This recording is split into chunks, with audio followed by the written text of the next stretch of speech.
Ladies and gentlemen, it's very good to see you all here today and see such a large number have turned out to our Emden lecture. For those of you who don't know me, I'm Professor Cathy Willis. I'm the principal of this college, and this is our annual Emden lecture. It's a fantastic the thing that the college holds, and each year we seem to get better and better and better speakers coming in. So I'm particularly looking forward to the talk tonight. So my role is to first of all just really introduce our speaker, Professor Catherine Hall. Catherine is a fellow of the British Academy, and she's a Professor Emerita of History at University College London. But I think one of the most important things, and the reason we're all here, is because, and I don't want to embarrass her, but this was written by somebody else, and I agree, she's one of the most famous historians in the UK, having written and edited 15 books on the history of women, gender, class, race, and empire in the 18th and 19th centuries. And her work has been widely recognised. In 2021, she was awarded the Leverhulme Medal of the British Academy, and in 2024, the Historical Association's Medal for Outstanding Service to History, in recognition of her contribution as a public historian. So Professor Hall has always been a pioneering historian, asking new questions and bringing that gender to the centre of the historical studies long before this became widely accepted.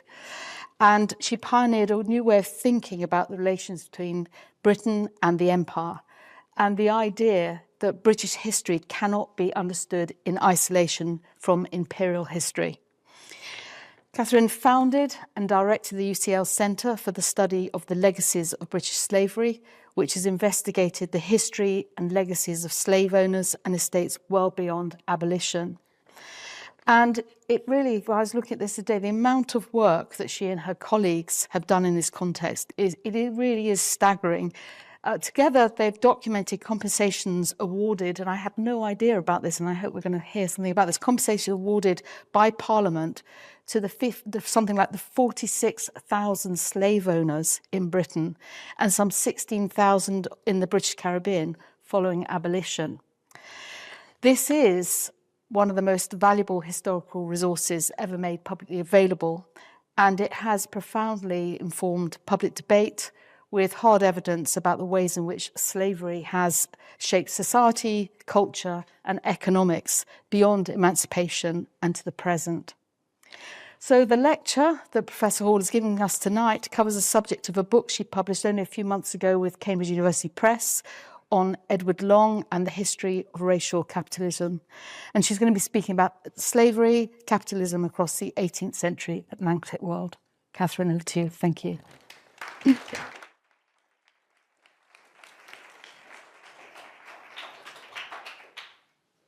Well, thank you very much for that very generous introduction. It's very good to be here and to see you all. And thank you for the honour of inviting me to deliver this year's ABM Emden lecture. Well, I really appreciate the opportunity to talk about the current debates over slavery and capitalism in the 18th century Atlantic world. And this is a debate which has consequences for our contemporary world. The notion that the slavery business contributed significantly to Britain's economy and society has been denied over a very long period. But this is no longer possible. If it is the case that modern Britain was significantly made by slavery, then there might be responsibilities to face and debts to pay.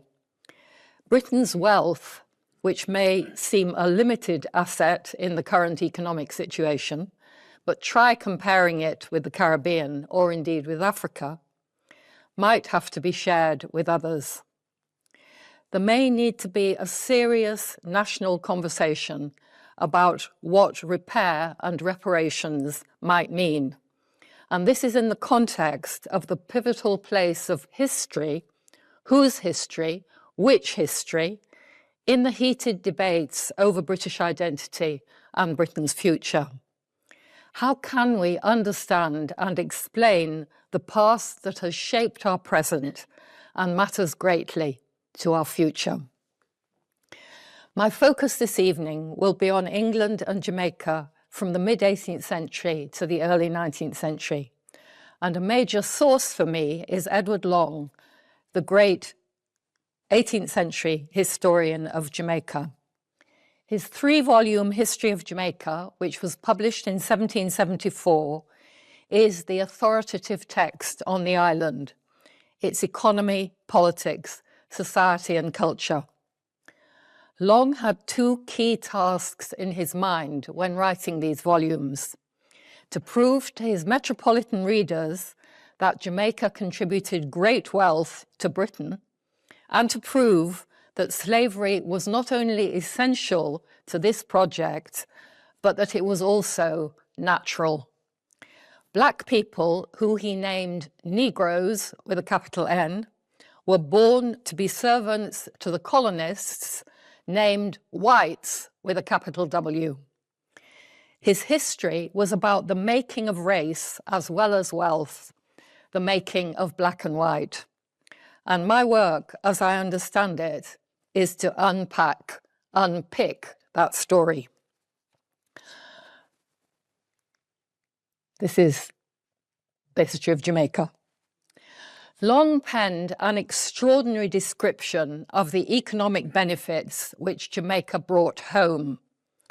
He was writing about what I have come to describe as the slavery business, not just the plantation economy, but the whole system of which that was a part, from the provision and launching of the slave ships in Bristol, Liverpool, London, and Lancaster, with their goods to sell to African merchants, to the buying and selling of captives, the Middle Passage, the pricing of Africans, now named as slaves, commodities, for the planters to work on the cane fields of Jamaica, and then the shipping of the rum and molasses to England, the refining of the sugar, and the sale to consumers. The Negro trade, Long wrote, is the groundwork of all. And I'm quoting here. The Negro slaves are purchased in Africa by the British merchants with a great variety of woolen goods, a cheap sort of firearms from Birmingham, Sheffield, and other places, powder, bullets, iron bars, brass pans, malt spirits, tallow, tobacco pipes, Manchester goods, glass beads, some particular kinds of linens, ironmonger and cutlery, certain toys, some East India goods, but in the main with very little that is not of British growth or manufacture. So British manufacturers, Long is telling his readers, are producing goods to sell to Africa on a scale hitherto unimagined. And this is the growth of Manchester, Birmingham, Sheffield, etc. Then there were the needs of the plantations. When these Negroes are sold to the British planters, he wrote, they cannot be employed in or furnished with instruments proper for their daily labour, but with fresh advantage to the British nation. These were what came to be called plantation goods. Bills, hoes, axes, all have to be regularly replaced. Then utensils for sugar works, copper, stills, mill cases, and other millwork of iron, ladles, skimmers, lamps, and almost innumerable other articles, to which may be added nails, locks, staples, hinges, bolts, bars, and lead, the ironworks for wagons and carts, materials to build houses and furniture, coaches, carriages, cloths, cheese, hams, bacon, some which came from Ireland. Then for the Negroes, a large abundance of check linens, striped hollands, fustian, blanketing, long L's and bays, Kendal cottons, osnabrügs, and so on, and razors, buttons, and knives. We might pause here and think of the mahogany, which was imported from Jamaica, especially significant for the production of the furniture so admired in the 18th century, and particularly important in Lancaster. Gillows, a superior furniture company, founded in 1723, was especially interested in the mahogany, which was being imported from Jamaica, where the magnificent trees were being systematically chopped down, stripping the land, transforming the environment alongside the creation of the plantation economy. In order to craft the dining tables, sideboards, writing desks, bookcases, and chairs so admired not only by the English aristocracy and gentry, think of the Lassells and Harwood House, but also by the planters themselves. Take a look at the splendid chair that Francis Williams had in his library in the 1750s. The portrait of Francis Williams, who is a very interesting figure, but I can't talk about him tonight, was bought by the V&A in the 1920s, not for the black figure, which they were not at all interested in, but for the furniture, the beautiful mahogany. And just looking on the internet, I now found a Gillows-style dining table from about 1820, which you could now buy for £7,000 should you want to. So these articles are still being consumed in Britain. The commodities, Long went on, sent from Jamaica are bulky. They all require shipping and the duties which had to be paid. And Britain benefits from all aspects of this.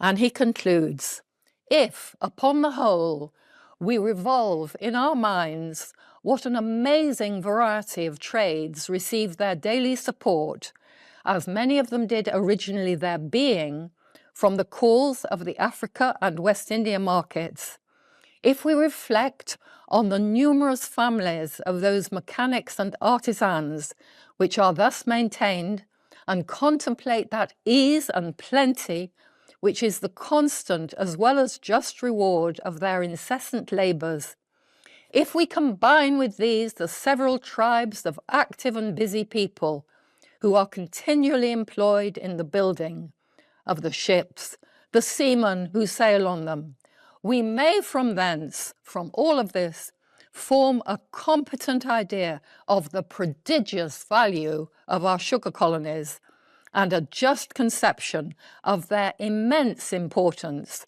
to the grandeur and prosperity of their mother country. What was more, the value was even greater because of the mercantilist system and the ways in which it privileged the metropole at the expense of the colony. So Edward Long tells us something of the wealth which Jamaica brought to England, never mind the sugar, the trades it supported and the employment it provided for English men and women. In other parts of his volumes, he explicated the organisation of racial difference and capitalist production on which this whole system depended and which brought benefits to Britain. It also brought ideas about savage Africans and the civilizing role of the plantations, which played a significant part in framing racial thinking in the metropole. Edward Long was clear that Africans should not live in England, that this endangered pure white blood. Their presence was necessary in the colonies where their labour was required, but the mother country should be protected from such pollution. Let me pause on definitions. Chattel slavery was a specific form of slavery, quite distinctive from other forms, as Orlando Patterson has elaborated. It developed in the Caribbean and the North American colonies from the 17th century. It was hereditary racial slavery. Africans, Negroes, were named as shows, things, defined in an act of 1732 as the same in the hands of the owner as lands, houses, or other real estate, and liable to be taken in execution and transferred by sale in the same way as personal things. They were goods, commodities, merchandise. Planters, as Long put it, conceive their right of property to have and to hold, acquired by purchase, inheritance, or grant, to be as strong, just, and legal and complete as that of any other merchant over the goods in his warehouse. Once purchased, this human property had no rights. Men would labour till death, women labour and reproduce. The child of an enslaved mother was not her own.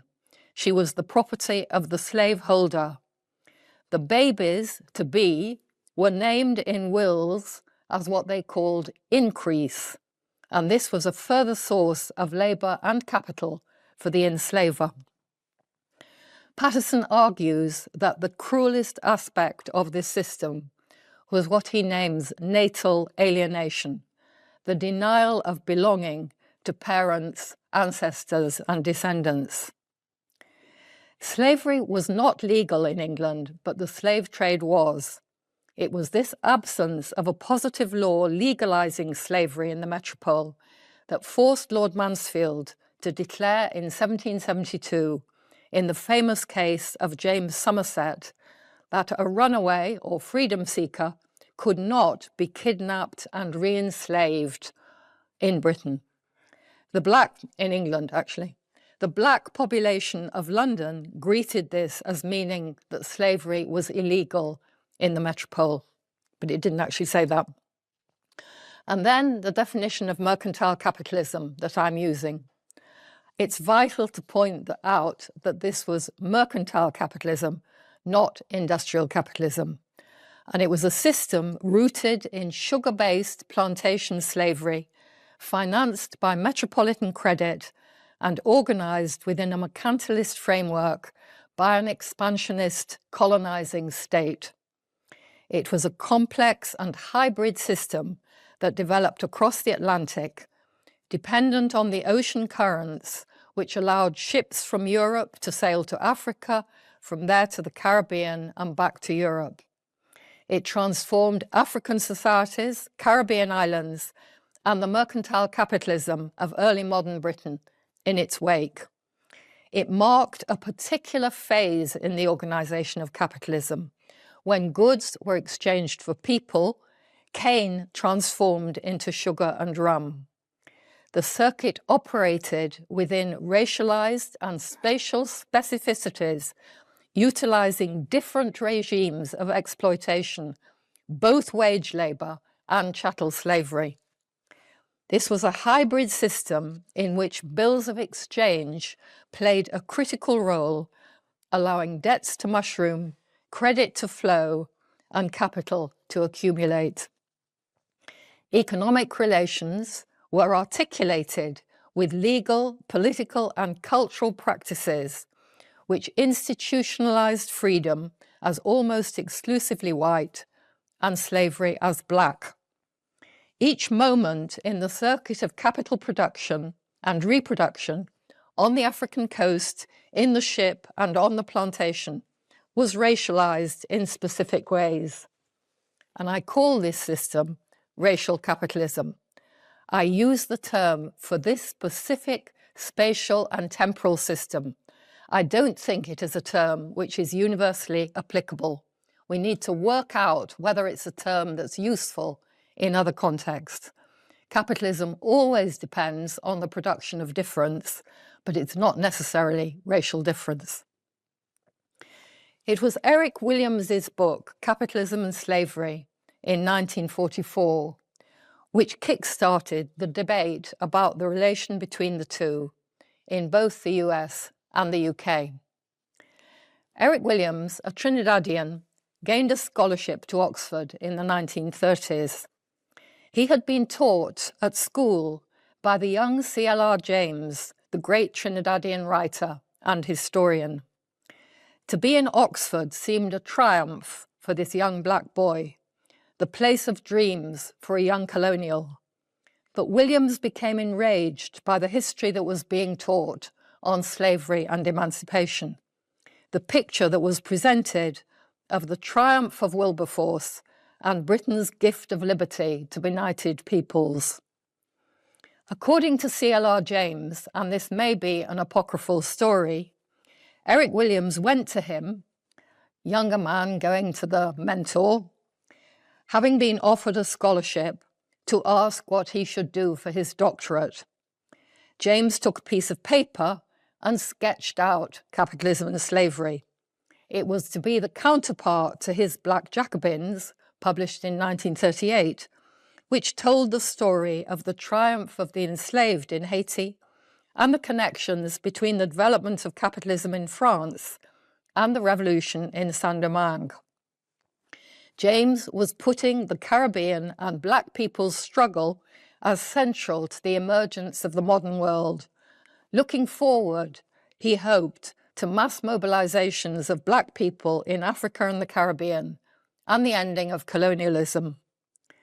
Eric Williams wrote his thesis challenging the primacy of white humanitarianism, placing the Caribbean as central to world history and Black people as having played a vital part in that.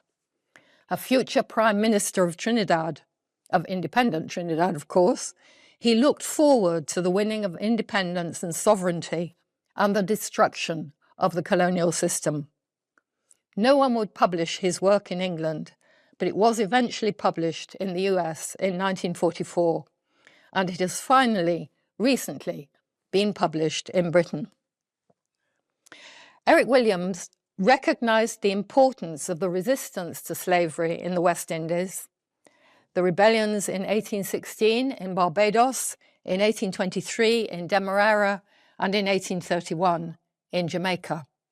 That great revolt, often called the Baptist War, signaled the end of slavery, the determination of enslaved people to take their freedom.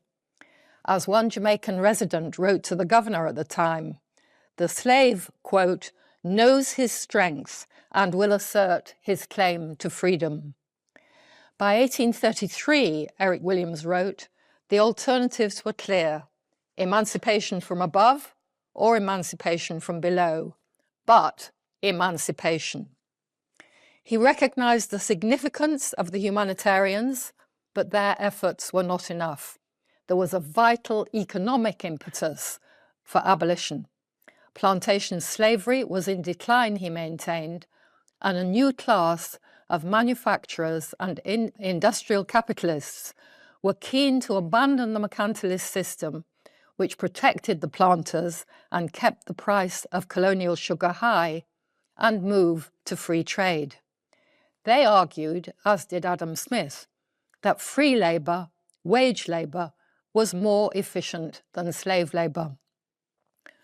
Williams's four key arguments were that slavery was an economic phenomenon, and thus racism was a consequence, not the cause, that the slave economies of the British West Indies contributed greatly to the British Industrial Revolution, that after the American Revolutionary War, the slave economies declined in profitability and importance to England, and finally, that abolition of the slave trade and the emancipation of the slaves in the British West Indies were driven not by philanthropy or humanitarianism, but by economic motives within England. This was a very shocking thesis at the time. Many efforts over decades were made to challenge it. He was dismissed by numerous critics on many grounds, and the orthodoxy of the historical profession and the common sense understanding of abolition in Britain remained that it was a white moral crusade. But recently, new research has meant a shift, and let me briefly talk about particular contributions to this debate. First of all, Joseph Anicorey, except he doesn't want to appear. Oh, there we are. Joseph Anicorey and his book, Africans and the Industrial Revolution, which he published in 2009. Joseph Anicorey is an African economic historian who works in the US. He documented the scale of slavery's contribution to the Industrial Revolution. He argued that the pre-existing import trade in cottons and then the expanding export trade for British manufactured cotton textiles were vital.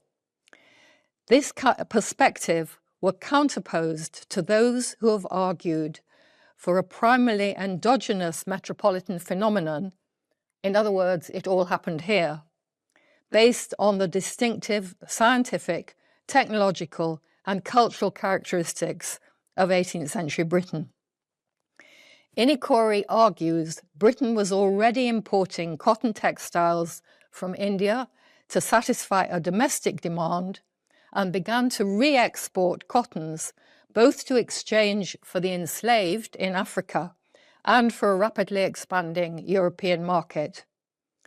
He suggests that without this demand-driven trade, British industrialisation would never have been so rapid and transformational.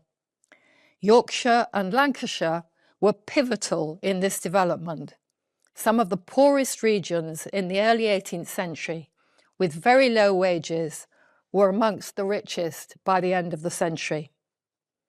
He also highlighted the significance of the trade in guns in exchange for slaves in Africa, which in turn transformed African state formation and slave trading economies. This vicious trade spiral of supply and demand for slave labour was critical for the expansion of British colonial plantation economies. Inikouri was simply ignored for a very long time. It has to be said that his work is not easy to read. He makes no allowances for non-economic historians, and he challenged the orthodoxy which argued that slavery was not relevant to British industrialisation. And I've only put this in because, to my absolute astonishment, when I went on the internet to look for a picture of Inikouri, I found this picture of, including me, right next to Inikouri, which was taken at a symposium we were at in 2018. And I was so utterly astonished because I'd never seen it. So I just had to show it to you.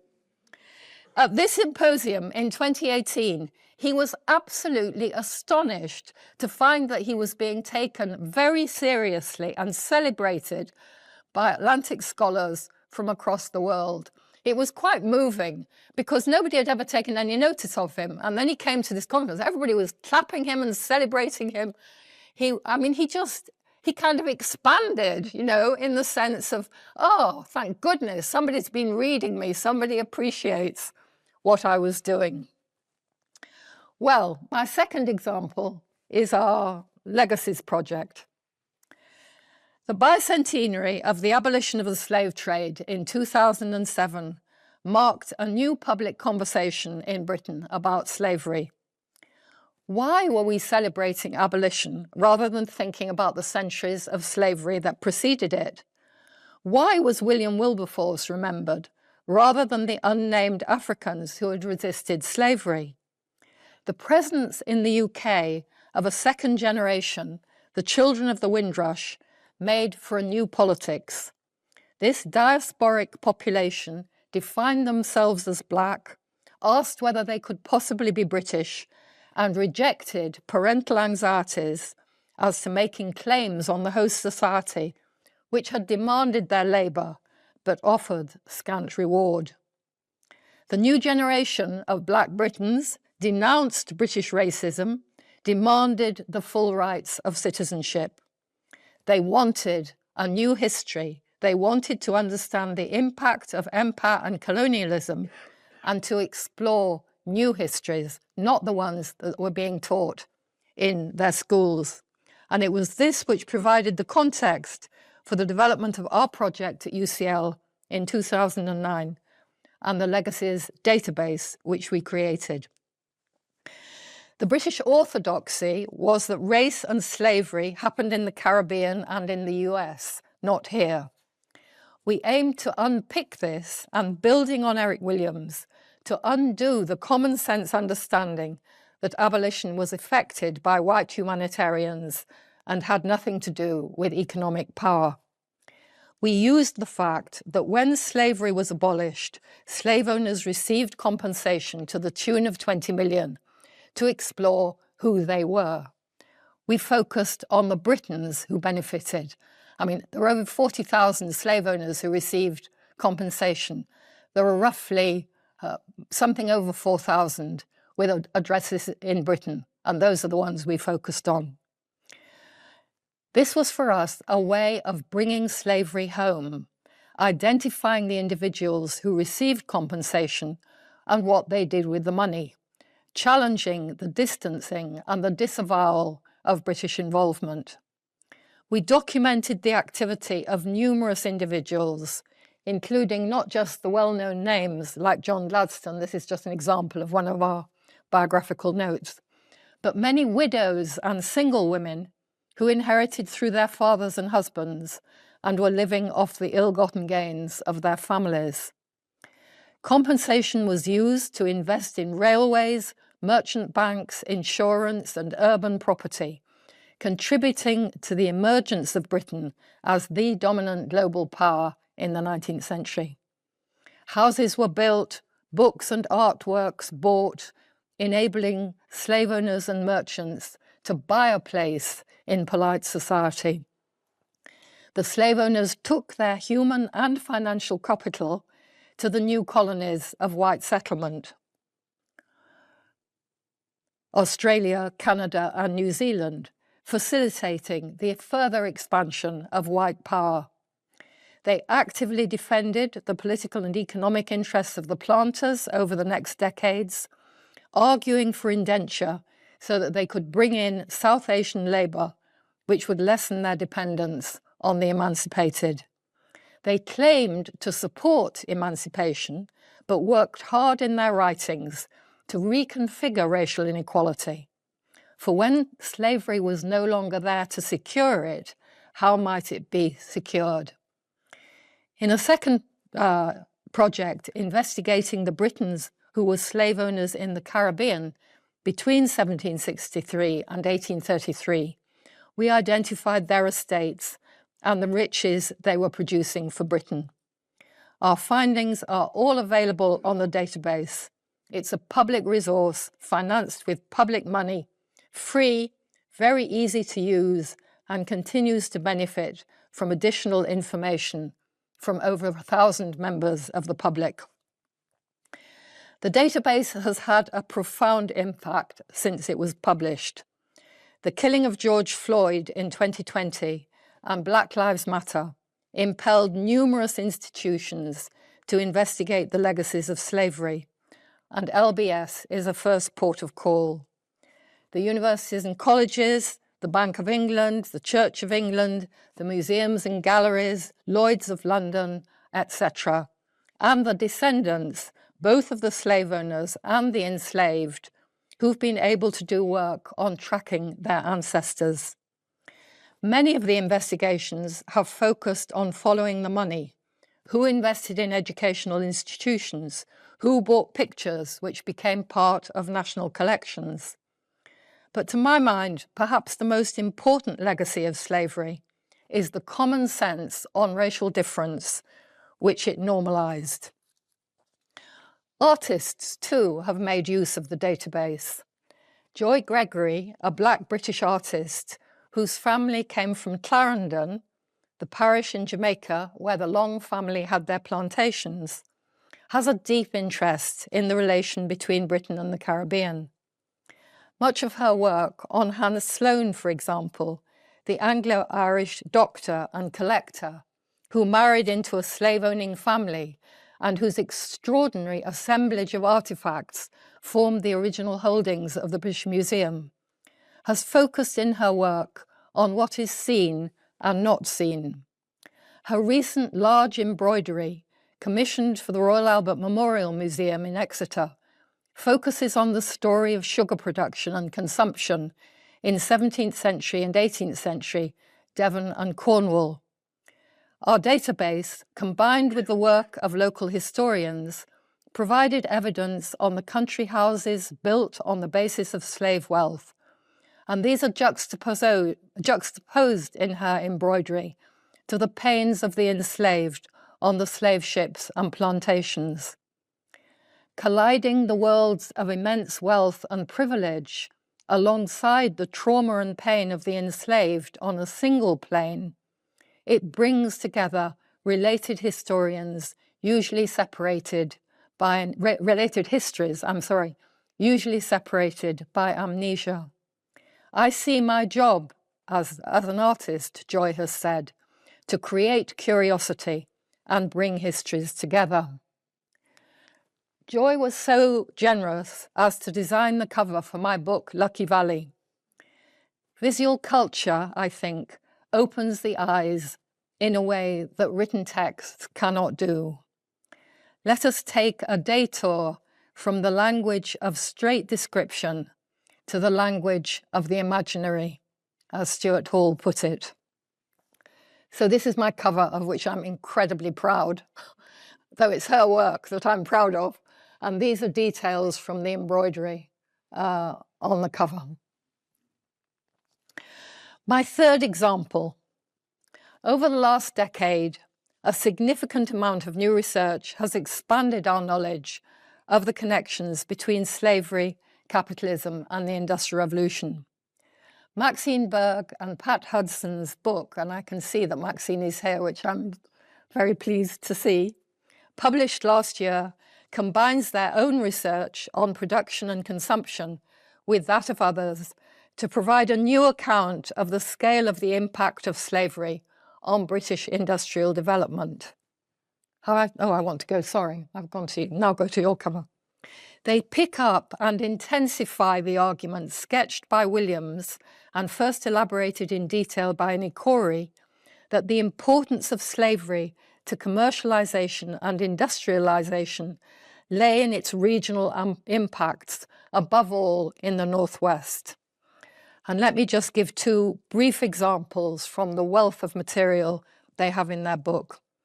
First of all, the revolution in consumption, and it was sugar which led the revolution in consumption. The refining of the molasses, which were imported from the Caribbean, produced many grades of sugar at different prices. As Sidney Mintz first documented in his classic Sweetness and Power, sugar became part of the everyday diet of the British. And I'm quoting my late husband here as well.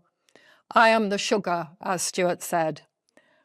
He's Jamaican. I am the sugar at the bottom of the English cup of tea.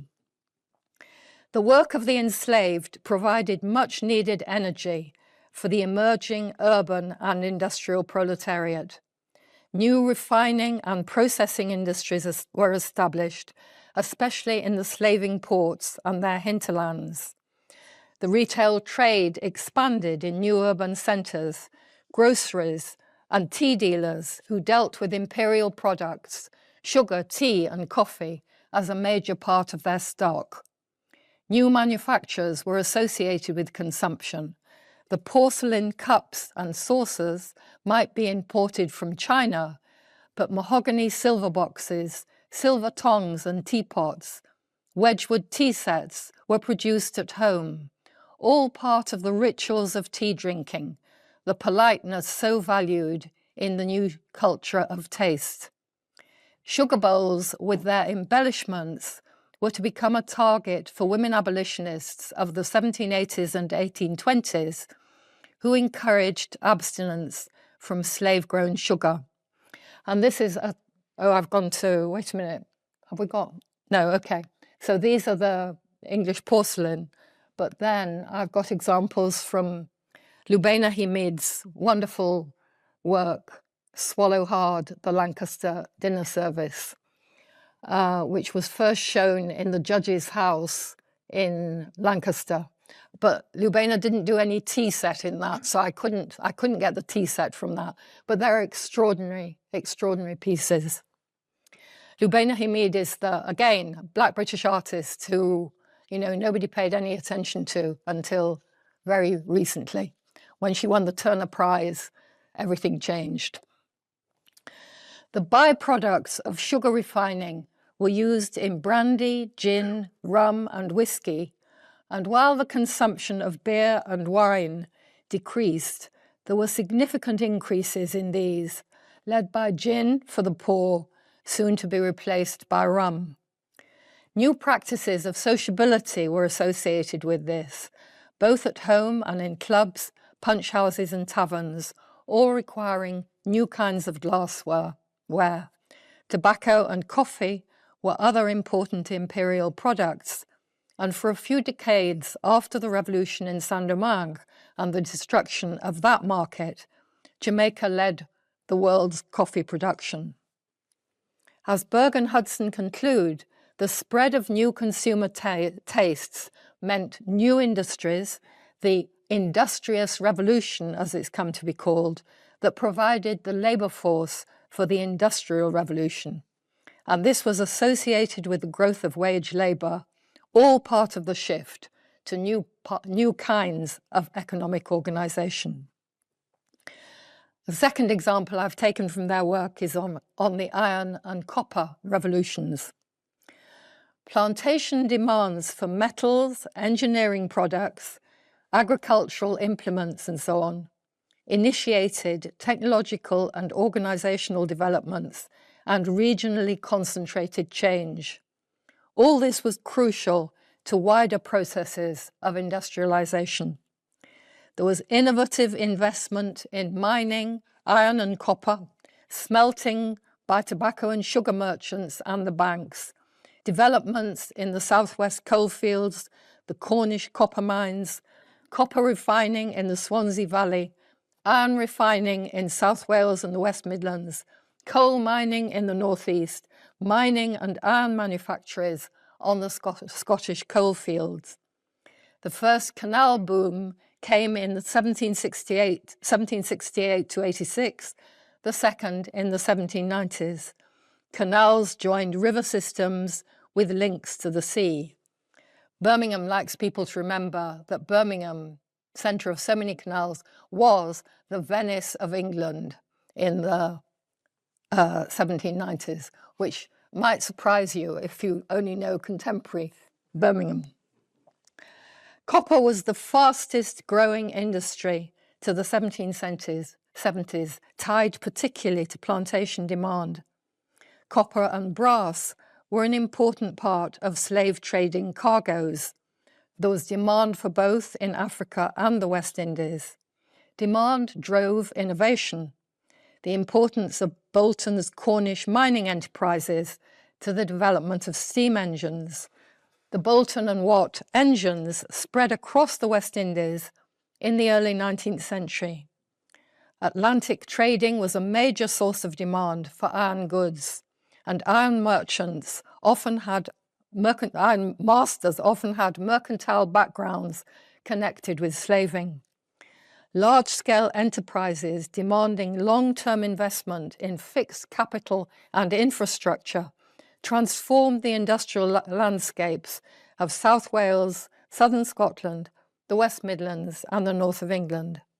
West Indian merchants and banks based in London, Bristol and Glasgow made substantial investments across these industries and regions. The expanding orders of slave traders, plantation managers, ship owners and the Navy were vital to the development of the mining and metalware industries that were at the heart of the wider processes of industrialisation. A British artist living in Birmingham, Tracy Thorne, became fascinated by the significance of Birmingham's involvement in the Caribbean plantation economy and has explored the business papers of Bolton and Watt.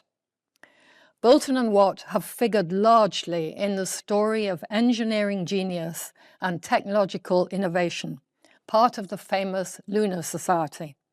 Celebrated in Birmingham, they're known as the Golden Boys, and you can see their statue. Watt, the inventor of the steam engine, the technology that would literally drive the Industrial Revolution. Bolton, the entrepreneur whose company produced everything from tableware to copper coin and steam engines. And William Murdoch, inventor of gaslighting, literally, not as in the current terminology. These were the fathers of the Industrial Revolution, and their golden statue adorns the city centre. Tracy Thorne spent time during COVID in Jamaica and started looking at the remains of sugar works, the traces of mills, boiling houses and water wheels that are dotted across the island. Back in Birmingham, she started to track the significance of the slavery business to Bolton and Watt, work that had never been done. And the detailed records make it possible to trace the sales of steam engines to merchants and planters across the Caribbean. So this is a still from her exhibition. The exhibition was called Intended for Jamaica. And this is a piece of montage over, you can probably hardly see it, an original drawing of a Bolton and Watt steam engine. And then she discovered in the Bolton and Watt papers, to my absolute thrill and delight, a listing of all the steam engines that were being sent to the Caribbean in this period. And I found the name of Beeston Long, a London West India merchant and Edward Long's cousin, who bought a steam engine for the plantations in 1815. And this is a significant footnote to the attempts by planters in Jamaica to improve productivity on their estates. They knew that steam engines would change the levels of productivity. Further correspondence in the Bolton and Watt papers reveals that when the engine finally arrived at Long's Wharf, it was broken. It would have to be repaired by a local artisan. And this takes me to my last example. New work on what's being called the Black Industrial Revolution. Jenny Bulstrode, a historian of science and technology, published an article last year on the work of 76 black metallurgists in late 18th century Jamaica. Her work is innovative, combining oral histories with archival research, and it focuses on black knowledges and skills so often erased from the story of European progress. Metallurgy is the art and science of working metals, separating them from other substances and remaining impurities. There was a great demand for iron in Jamaica, both for military purposes, the troops, the fortresses, the ships, which protected the colony from its internal enemies, the enslaved, and its external enemies, the French and the Spanish. And of course, it was needed for the plantations, the hoes, cutlasses, and machetes needed for the cane, and the iron rollers for the mills to crush the cane and extract its juice. Enslavers were keen to buy captives with experience in the extensive iron production of what are now Ghana and Nigeria. Iron bars had become the coinage of the slave trade, and iron production expanded hugely as a result in West Africa. Skilled metallurgists were valuable in the plantation economy. Iron carried sacred meanings in African cultures. Managing iron meant separating the sacred from the profane so that it could be used, as for examples, in rituals of oath-taking. These knowledges were transmitted from Africa to Jamaica and mobilized by the Maroons, those who had managed to establish free communities from the early days of the colony, and who had fought the colonizers successfully in the decade-long Maroon War of the 1730s.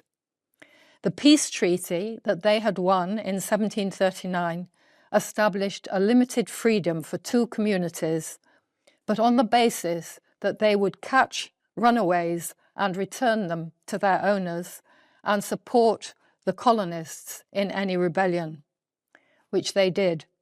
Taki's rebellion in 1760 was only defeated by a combination of the militia, British troops, naval power, and the Maroons.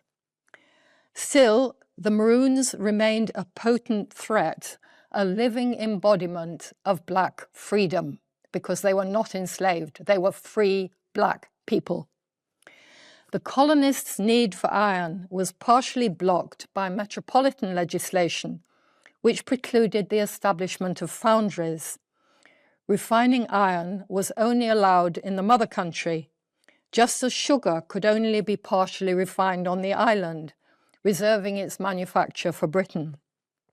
Skilled metallurgists, consequently, had to make do as best they could. In 1772, however, the Jamaican House of Assembly, ignoring the Colonial Office instructions, supported with money the establishment of a foundry near Morant Bay by a colonist called John Reeder. There were literally tons of scrap iron on the island, the detritus from broken down vessels. The question was how to transform this into usable iron. By 1780, 76 black metallurgists, some of whom can be identified, some with links to the Maroons, were equipped with water-powered rolling mills and were remanufacturing several thousand tons of scrap into valuable bar iron. They were tying scrap iron in bundles, just like sugarcane, heating them in the furnace, then feeding them through grooved rollers and thus transforming scrap metal into bar iron. The foundry was turning a clear profit of $4,000 a year, equivalent to a relative income of $7.4 million in 2020.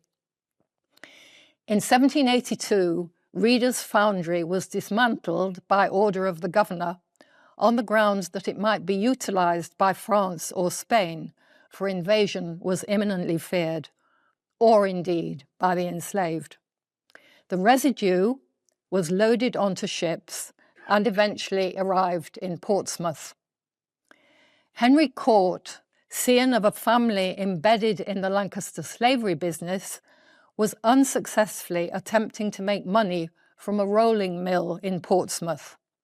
He had heard of the foundry, had quantities of scrap iron, and was experimenting with ways of transforming it. When the ship arrived from Jamaica, with its cargo of foundry parts, it seems probable that he bought it. In 1782, he told James Watt that he had, quote, found some great secret in the making of iron. In 1783, he applied for a patent specifying the processes of bundling scrap iron, feeding it through rollers to produce good quality iron. He was to pass into the annals of the founding figures of the Industrial Revolution, those men who made Britain great. Jenny Bulstrode's article was widely acclaimed but sharply attacked by a range of culture warriors in the Sunday Telegraph and on the website of History Reclaimed, who saw it as a disturbing example of the new histories focused on critiquing slavery and empire. It reads like a new Promethean myth, as one critic put it. This time, the fire is stolen not from the gods, but from the slaves, and taken by the evil British far away across the ocean. Dr. Bulstrode's work, this critic continues, fits into a wider set of claims about the history of the Industrial Revolution. Recently, it has become fashionable, and it's Bergen-Hudson that are being referred to argue that this great episode in human history was dependent on slavery in the British Empire. It is claimed that slave labour generated the profits that were invested in infant British industries, that slaves produced raw materials that fed the economic transformation in Britain, that British industries required the expanding markets of the Caribbean, and that the slaveholders required the new products from industrialization to enable production based on slave labour. Academic historians, it is maintained, are destroying their own discipline asserting rather than proving, using history instrumentally for particular political purposes. The varied critiques of Jenny Bulstrode's article were carefully investigated by the editors of the journal in which it was published, and they entirely exonerated the author.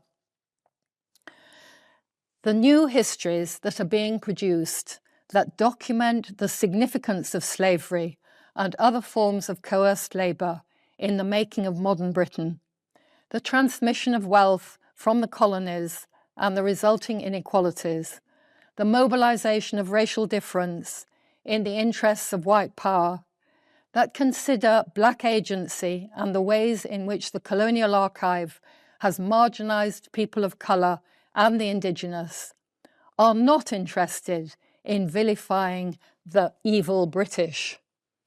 The evidence that the slavery business contributed to industrialisation seems irrefutable.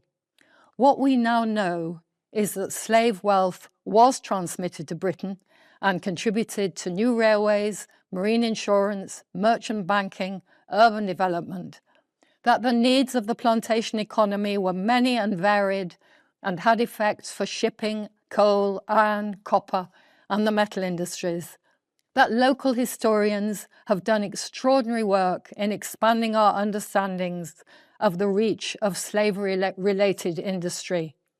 Think of Gillows in Lancaster, Bolton and Watt in Birmingham. That artists are interpreting and questioning these histories visually. The shared project of all of us is about trying to develop a better understanding of the complexities of our history, a history which encompasses so many other peoples and places and cannot be confined to an island story. Perhaps it is time for that serious national conversation. Thank you.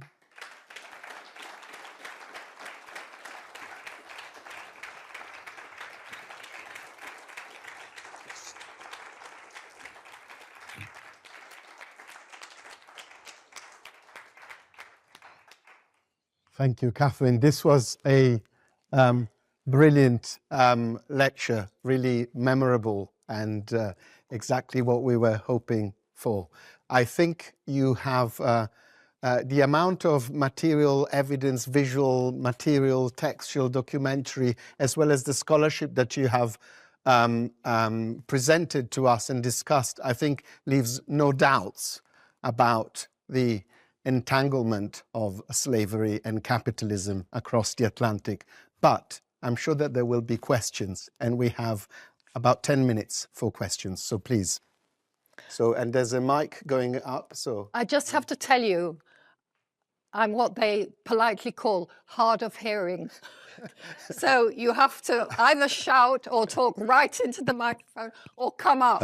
I will do my best. Thank you so much for the lecture. I just have not a question, but rather an observation.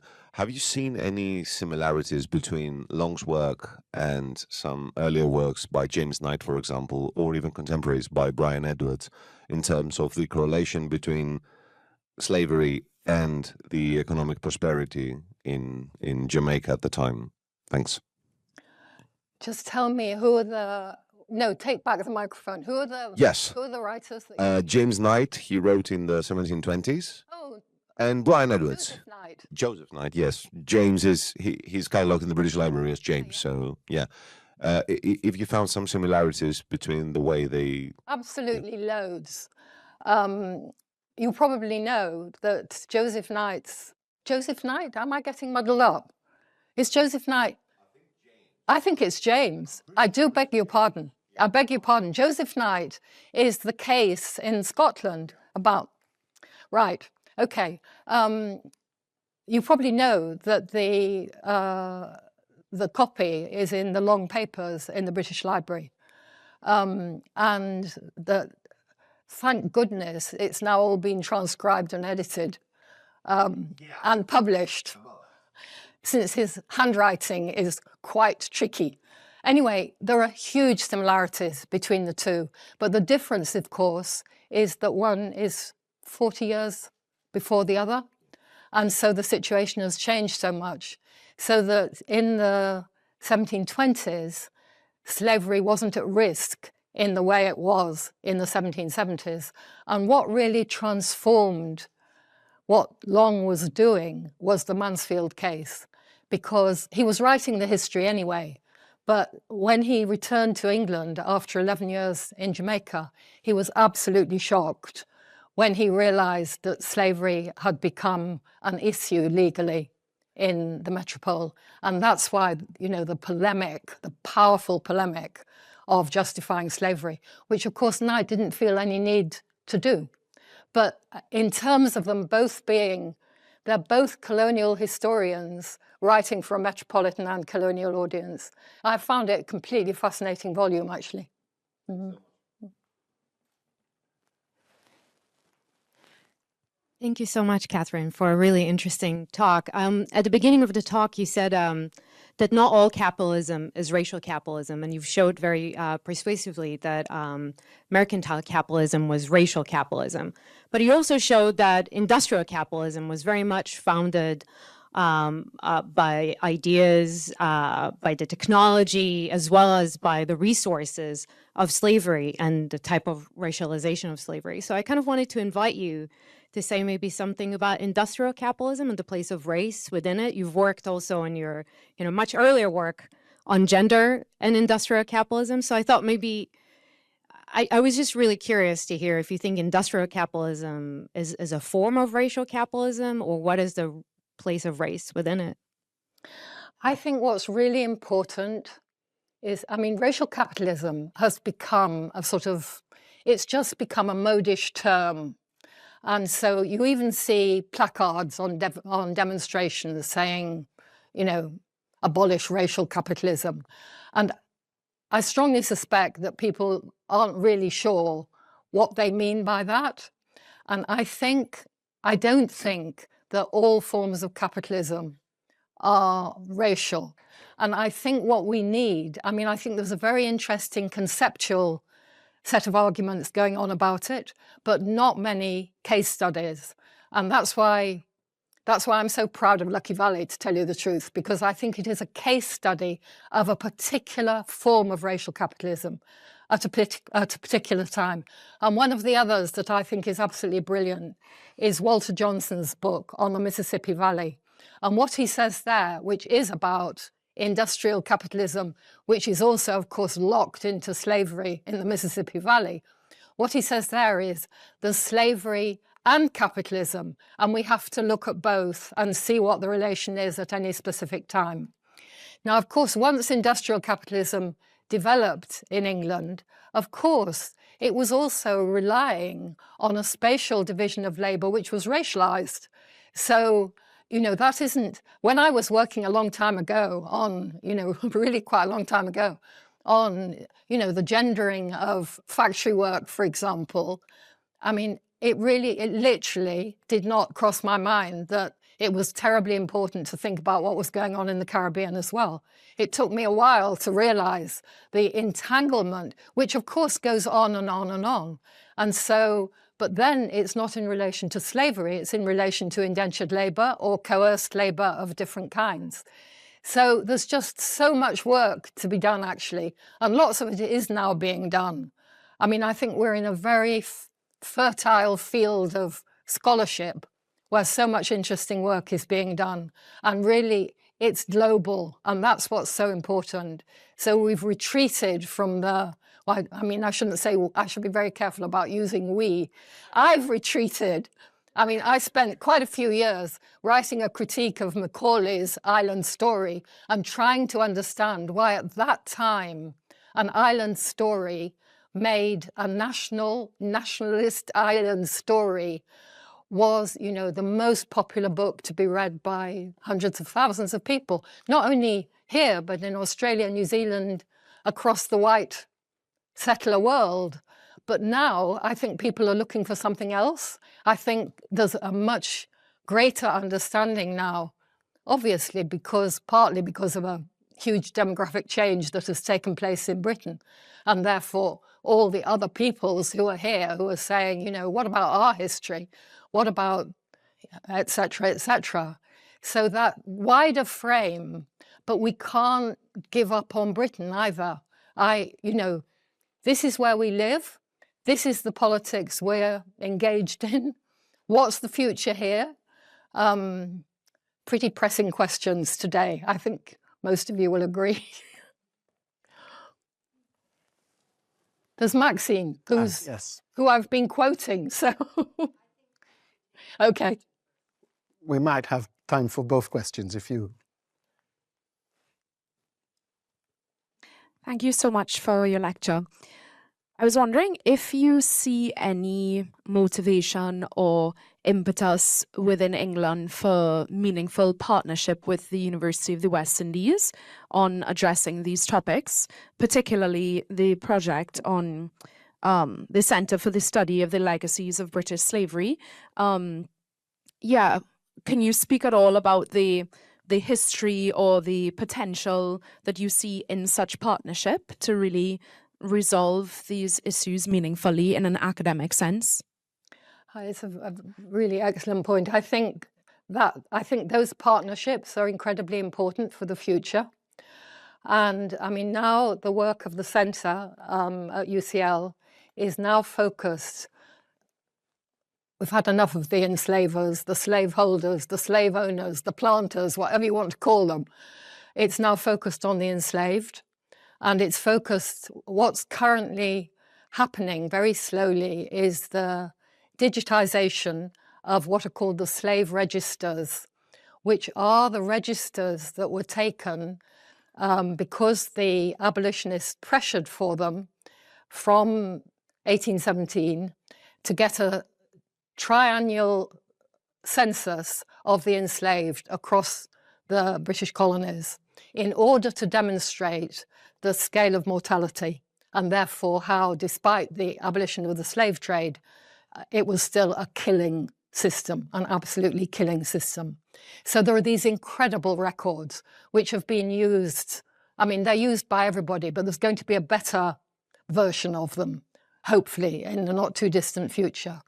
So one of the projects that's going on in our centre at the moment is just on, I mean, it's very local, but it's on the parish of St Andrew, which is,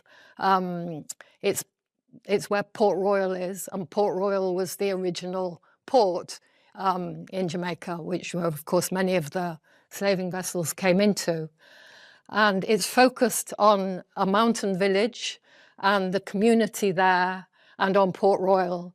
And it's very, what you might call, exceedingly detailed work on the period, from the period of slavery, using the database we already have and these registers of enslaved people and all sorts of other resources and oral histories and creating new material out of that. So that's obviously with the community in Bloxborough, which is the name of the place.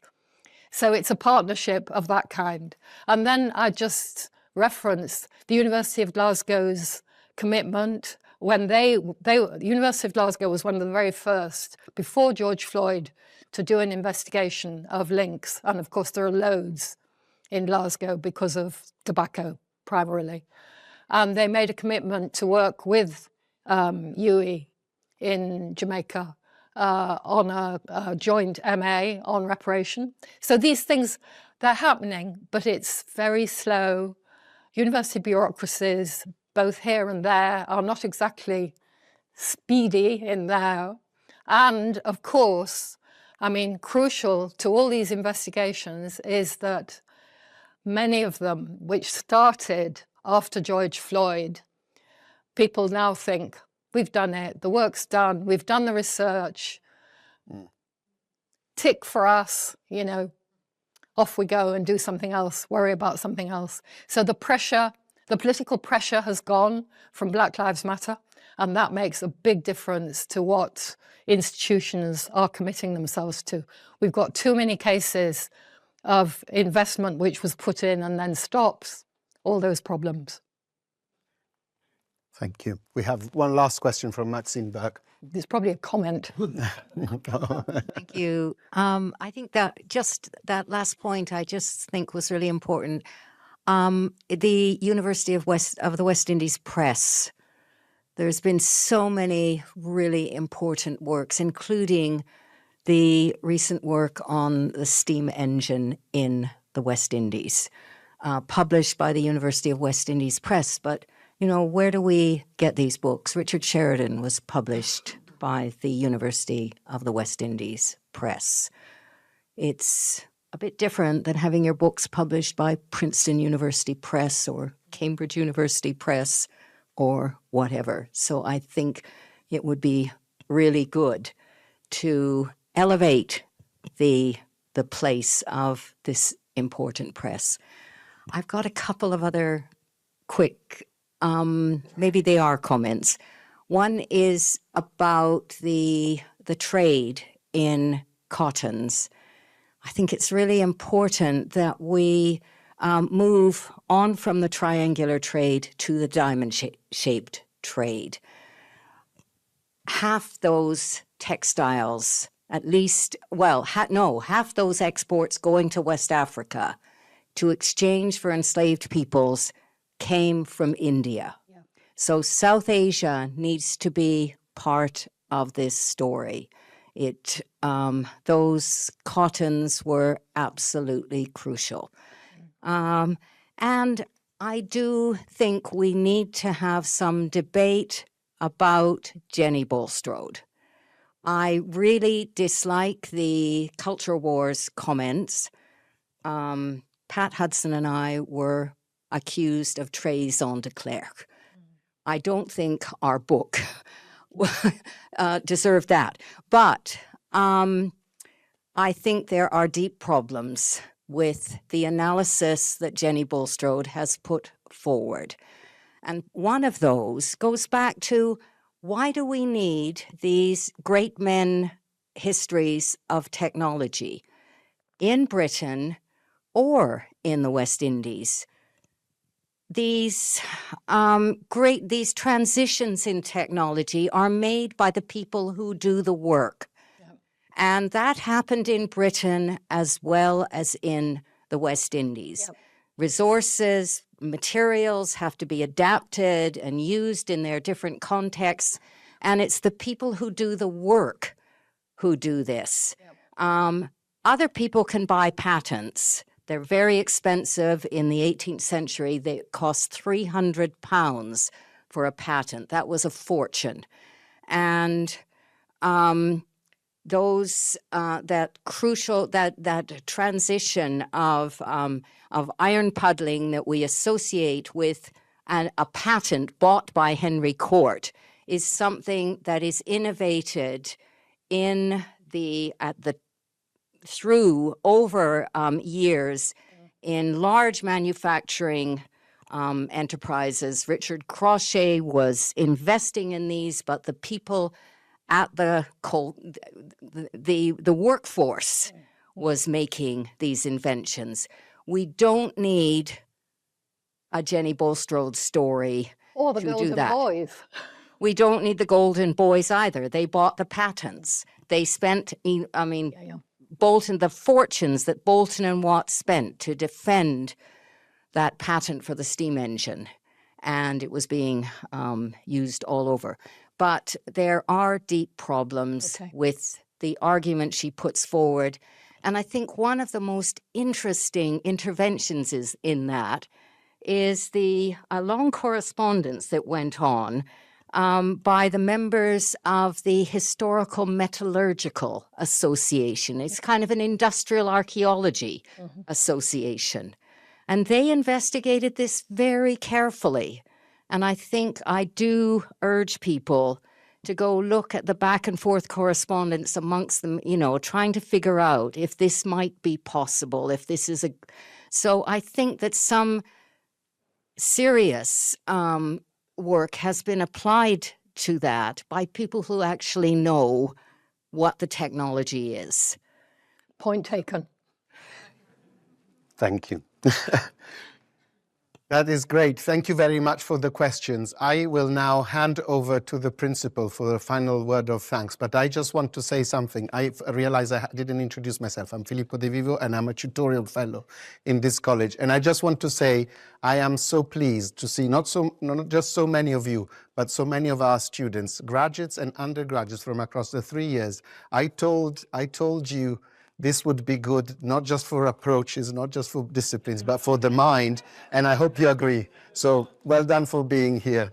Thank you. That's the sign of a very good tutor, but I also have to say that was just a superb lecture. I'm a biologist. I learnt so much this evening. It's made me think about so many different things, and a lot of what you said is so relevant to today as well. So the idea history is in some sort of dusty tome somewhere and doesn't have any relevance.